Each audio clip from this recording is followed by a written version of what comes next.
All right, so question number 19, they give us I'll say a condition with two section. So where the first one cos the cosinus of the angle should be um less than zero, and then we have the sinus of the angle should be more than zero. So we need to create a risk table for that. This thing I've been able to find it on the internet and I memorized it. That's one of the reasons why I've been able to, like do those kind of exercises really quick because I've memorized it and I can actually make use of it. So I'm gonna remove it and actually show you guys how to do it. So in the circle, there is a specific relationship for cosinus and sinus in each quadrant. So it looks like they divided the circle in four sections. So I have a circle, right? Why is this thing not working? Oh my god, I'm bad. My tablet is broken. Okay, there you go. So you have this circle, right? So they're gonna divide it into four parts. So this is the first section, and there you go. So you have this one is gonna be the first quadrant. There is a sine and a cosine. The sine and the cosine of the first quadrant are positive, and then you have the second quadrant have a sine and a cosine. The sine will still be positive, but the cosine will be negative, and that's going to be the second quadrant. And you have the third quadrant with sine and cosine. So sine will be negative and cosine will be negative, and then you have the last quadrant, sine, cosine. Your sine will be negative and your cosine will be positive.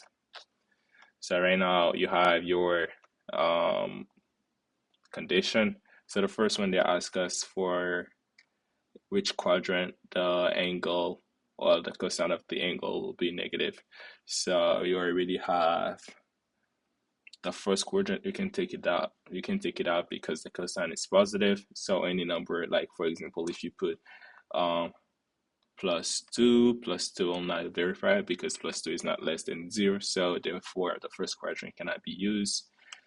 So you're gonna go in the second quadrant where the cosine is negative. For example, if you take a negative number, any negative number you try to put you you take and try to plug it back on the condition that they initially give you.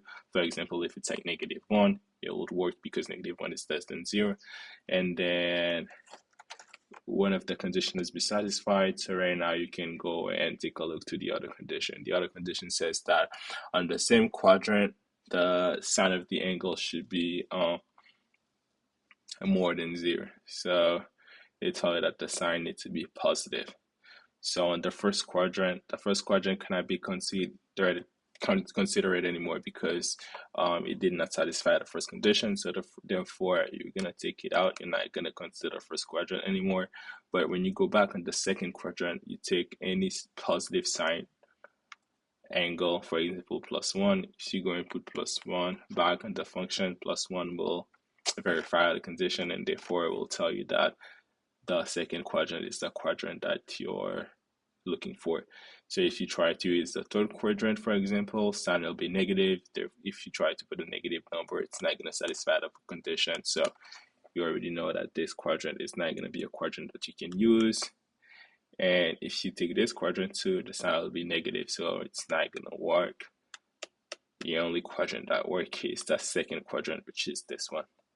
And the way that they I'll say categorize the quadrant, or I'll say they name it, is the green one is the first one, and they go from, I'll say, from right to left.